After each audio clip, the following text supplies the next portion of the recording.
Hello friends, मैं गौरव एक बार फिर से आप सभी का स्वागत करता हूं मनी मेंटर्स में।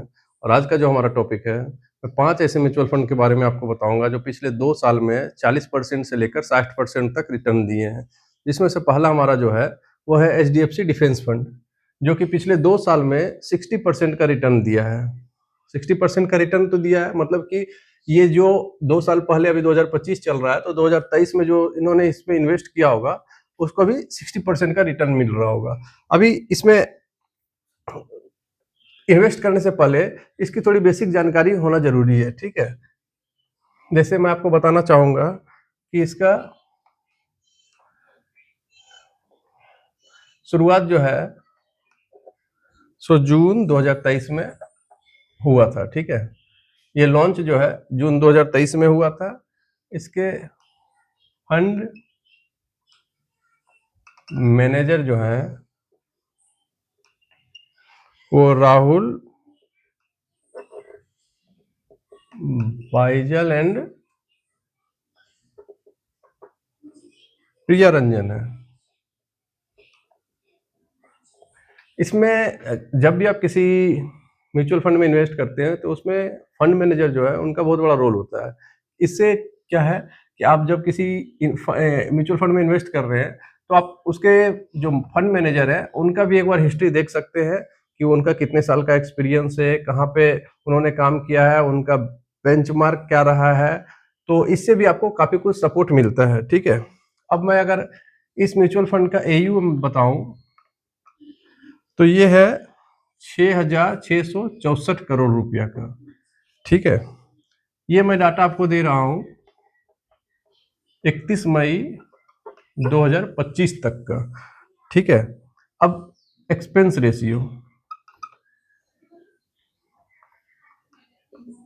एक्सपेंस रेशियो जो है, पिछले वीडियो में मैंने इसके बारे में बताया है कि जैसे जब भी आपको म्यूचुअल फंड में इन्वेस्ट करते हैं, तो उस पे एक फंड मैनेजर होता है, उनकी एक टीम होती है, तो उनका जो खर्चा है या उनकी जो सैलरी है, वो कहाँ से उठता है? तो वो एक्सपेंस रेशियो से ही आता है। अब ये 2 तरह से होता है, डायरेक्ट और रेगुलर।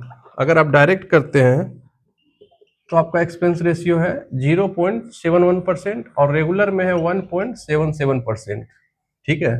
अब ये डायरेक्ट और रेगुलर में आप तो देख रहे हैं कि 1% का फर्क है, लेकिन ये लॉन्ग टर्म में लाखों करोड़ों का बन जाता है। अब ये डायरेक्ट और रेगुलर क्या है, मैं पहले भी बता चुका हूँ, लेकिन फिर मैं आपको एक बार बता देता हूँ। डायरेक्ट है क्या कि आपने इस फंड में डायरेक्ट इन्वेस्ट किया, और रेगुलर क्या है, मतलब कि आपने थर्ड पार्टी के इन्वॉल्वमेंट से इस फंड में इन्वेस्ट किया। जैसे आप बैंक गए, बैंक के स्टाफ को आपने बोला कि मुझे एचडीएफसी डिफेंस फंड में इन्वेस्ट करना है, उन्होंने आपका एचडीएफसी डिफेंस फंड में सिप ओपन कर दिया। तो इससे क्या है कि इसमें वो अपना कमीशन भी जोड़ लेता है। तो ये जो कमीशन वो जोड़ता है, तो यही डायरेक्ट और रेगुलर में फर्क आ जाता है, क्योंकि इससे उस स्टाफ को या उस एजेंट को कमीशन जाता है। इसलिए वो आपको जब भी ओपन करके देगा म्यूचुअल फंड, तो वो रेगुलर में देगा। तो आप अगर म्यूचुअल फंड में इन्वेस्टमेंट करने की सोच रहे हैं, तो आपको हमेशा यह ध्यान रखिएगा कि आपको इन्वेस्टमेंट जो है वो डायरेक्ट में करना है, रेगुलर में नहीं, ठीक है? अब इसमें जो इन्वेस्टमेंट है, मिनिमम मिनिमम इन्वेस्टमेंट वो 100 रुपया से है। आप चाहे तो इसका एसआईपी भी शुरू कर सकते हैं, या लमसम भी इन्वेस्टमेंट कर सकते हैं, ठीक है? ये है इसका मिनिमम इन्वेस्टमेंट। अब रिस्क चूंकि 60% का रिटर्न दे रहा है, तो रिटर्न काफी हाई है, तो रिस्क तो ऑलरेडी काफी हाई रहेगा, वेरी हाई, ठीक है? अच्छा, ये जो पैसा एचडीएफसी डिफेंस फंड वाले कहाँ इन्वेस्ट करते हैं, तो ये अप्रोक्स मान के चलिए, मान के नहीं, ये जो डाटा है उसके हिसाब से 95% जो है ये इक्विटी में इन्वेस्ट करते हैं, ठीक है? 95% जो आपका इस म्यूचुअल फंड में जो पैसा लगा हुआ है, वो 95% इक्विटी में इन्वेस्ट करते हैं, ठीक है? अच्छा, इसका परफॉर्मेंस जो है पिछले 2 साल का, जैसे ये जून 2023 में लॉन्च हुआ है, उसके बाद से कैसा है, तो ये तो मैं जब आपको बता रहा हूँ कि 2 साल में 60% रिटर्न दिया है, तो काफ़ी हाई रहेगा। तो इसका मतलब क्या है कि इसका जो रिटर्न है वेरी हाई है, ठीक है। अब ये एक एग्जाम्पल मैं दिया हूँ आपको एचडीएफसी डिफेंस फंड का। ऐसा नहीं है कि मैं इसको सजेस्ट कर रहा हूँ कि आप इसमें इन्वेस्ट करें, ठीक है।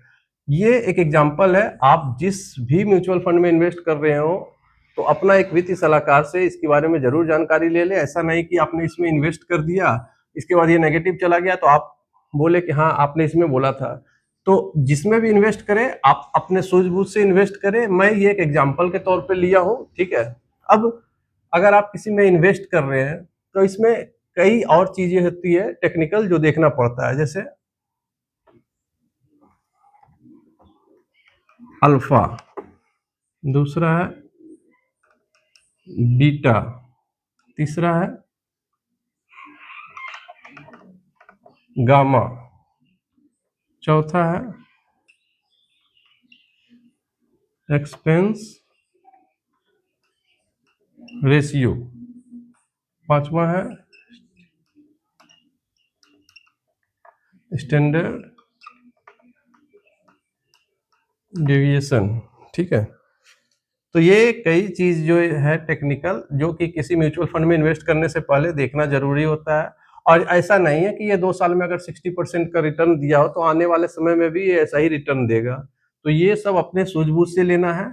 मैं सिर्फ आपको एक एग्जांपल के तौर पे बता रहा हूँ। इस तरह के कई और म्यूचुअल फंड है, जैसे मैं आपको बताऊं अगर तो दूसरा में जो है वो है बंधन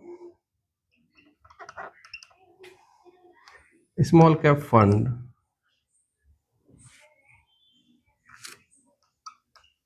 इसने भी पिछले 2 साल में 43% का रिटर्न दिया है।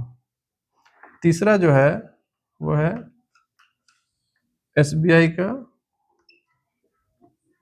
पीएसयू फंड, जिसने पिछले 2 साल में 41% का रिटर्न दिया है। चौथा जो है वो है एविस्को इन्वेस्को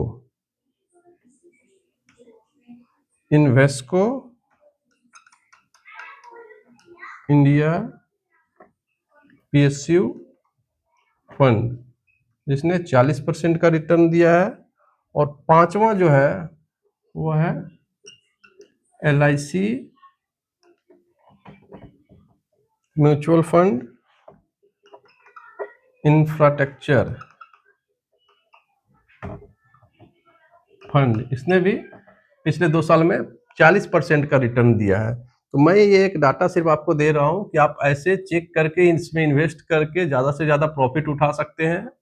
तो आपको जो भी समझ में आए ये सब चीज़ों को ध्यान में रखते हुए उसमें इन्वेस्ट कीजिए और ज़्यादा से ज़्यादा प्रॉफिट उठाइए। ये मैं 5 आपको एग्जाम्पल के तौर पे बताया हूँ। धन्यवाद।